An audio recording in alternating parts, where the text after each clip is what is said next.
ప్రభుత్వ ప్రైవేటు భాగస్వామ్యం విధానంలో నిర్మించే మెడికల్ కాలేజీల నిర్వహణకు సంబంధించి రాష్ట్ర మంత్రివర్గం కీలక నిర్ణయాలు తీసుకుంది. పీపీపీ విధానంలో నిర్మించి నిర్వహించిన ప్రభుత్వ వైద్య కళాశాలల ఆసుపత్రి అనే పేరు పెట్టాలని నిర్ణయించింది. ప్రైవేట్ ఆయుష్ ఆసుపత్రుల నియంత్రణ కోసం ఇక నుంచి రిజిస్ట్రేషన్ తప్పనిసరి చేస్తూ తీర్మానించింది. సీఎం చంద్రబాబు అధ్యక్షతన కేబినెట్ సమావేశం జరిగింది. మార్కాపురం, మదనపల్లె, పులివెందుల వైద్య కళాశాలలకు కేటాయించిన భూముల్లో 60 ఎకరాల మేర తగ్గిస్తూ నిర్ణయం తీసుకున్నారు.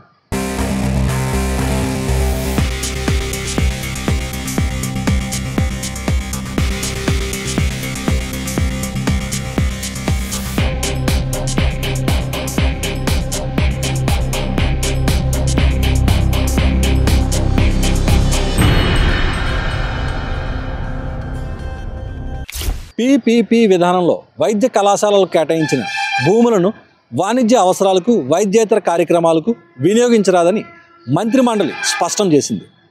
ఈ భూముల్లో 625 పడకల ఆసుపత్రి, 150 యూజీ, 24 పీజీ సీట్లతో కూడిన కళాశాల, వసతి గృహాలు, బోధనేతర సిబ్బంది నివాసాల నిర్మాణాలకు ప్రాధాన్యం ఇవ్వాలని నిర్ణయించింది. భవిష్యత్ అవసరాల కోసం ఆయా వైద్య కళాశాలలు దంత వైద్య, నర్సింగ్ కాలేజీలను, టెలిమెడిసిన్, శిక్షణ, ఆయుష్ కేంద్రాలను ఏర్పాటు చేసుకునేందుకు ఆమోదం తెలిపింది. ఈ అదనపు అభివృద్ధి ద్వారా వచ్చే ఆదాయంలో 3% ప్రభుత్వానికి చెల్లించాల్సి ఉంటుంది. మొదటి దశలో చేపట్టే 4 వైద్య కళాశాలలకు గత ప్రభుత్వం 257.50 ఎకరాలు కేటాయించగా దానిని 197.70 ఎకరాలకు కుదిస్తూ వైద్య ఆరోగ్య శాఖ చేసిన సిఫారసుకు కేబినెట్ ఆమోదం తెలిపింది. పీపీపీ విధానంలో వైద్య కళాశాలల ఆసుపత్రి నిర్వహణలోని వచ్చినప్పటి నుంచి బోధనాసుపత్రుల్లో పనిచేసే వైద్య ఇతర సిబ్బందికి జీతాలను 2 ఏళ్ల పాటు ప్రభుత్వమే భరిస్తుంది. కొత్త ఆసుపత్రుల నిర్మాణం పూర్తయ్యాక ప్రస్తుత బోధనాసుపత్రులను తిరిగి ప్రభుత్వ పరిధిలోకి తీసుకోవాలని నిర్ణయించింది. ప్రభుత్వ వైద్య కళాశాలల ఆసుపత్రి అనే పేరుతో పాటు ప్రదేశం పేరు కూడా పెట్టి దాని కింద పీపీపీ భాగస్వామి పేరును కూడా ప్రస్తావించవచ్చు. ఈ పేర్లను 70:30 నిష్పత్తిలో ప్రదర్శించాలి. అలాగే భవిష్యత్ అవసరాలను దృష్టిలో పెట్టుకుని అన్ని రకాల పడకల్లో 70% నగదు రహిత సేవలు పొందే పేదలకు కేటాయించాలని నిర్ణయించారు. ఇదిలా ఉండగా విద్య, వైద్యం పూర్తిగా ప్రభుత్వ రంగంలోనే కొనసాగాలని వివిధ రాజకీయ పార్టీలు, పౌర, ప్రజా సంఘాల నేతలు డిమాండ్ చేస్తున్నారు. ఇందులో భాగంగానే ఆంధ్రప్రదేశ్ వ్యాప్తంగా నిరసన ప్రదర్శనలు కూడా జరుగుతున్నాయి. ప్రభుత్వ మెడికల్ కళాశాలల పరిరక్షణ కమిటీ ఆధ్వర్యంలో పీపీపీ పేరుతో ప్రభుత్వ మెడికల్ కళాశాలల ప్రైవేటీకరణ నిరసిస్తూ విశాఖలో రౌండ్ టేబుల్ సమావేశం జరిగింది. వైద్య రంగాన్ని వ్యాపార దోపిడీ నుంచి కాపాడాలని ప్రభుత్వ మెడికల్ కళాశాలల పరిరక్షణ కమిటీ రాష్ట్ర కో-కన్వీనర్ వల్లంరెడ్డి లక్ష్మణ్ రెడ్డి ఉద్ఘాటించారు.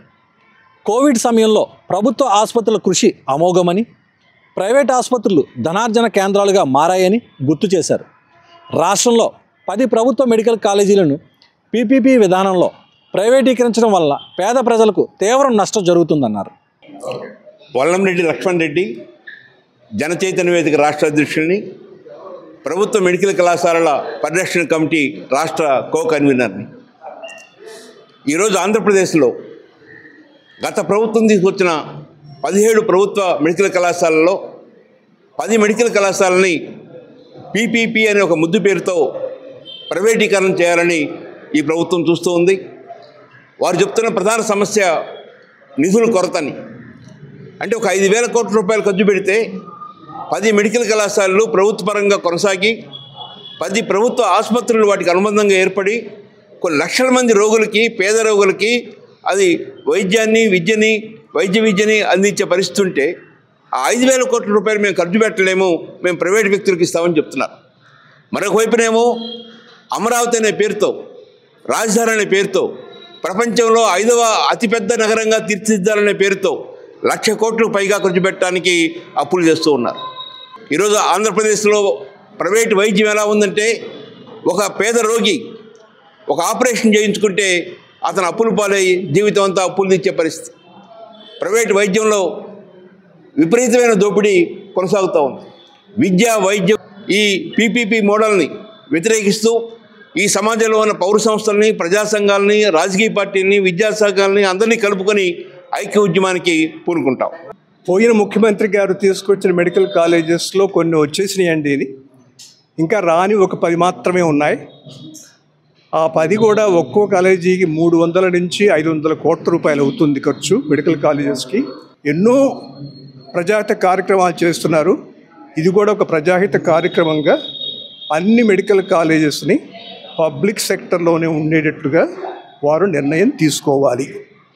ఈ 3,000 కోట్ల రూపాయలు 5,000 కోట్ల రూపాయలు ఎక్కడికి వస్తాయంటే, ఒకటి మనకి టెంపుల్ ట్రస్టులు ఉన్నాయి, టీటీడీ ఉంది, సింహాచలం ఉంది, అన్నవరం ఉంది, శ్రీశైలం ఉంది, కనకదుర్గ టెంపుల్ ఉంది.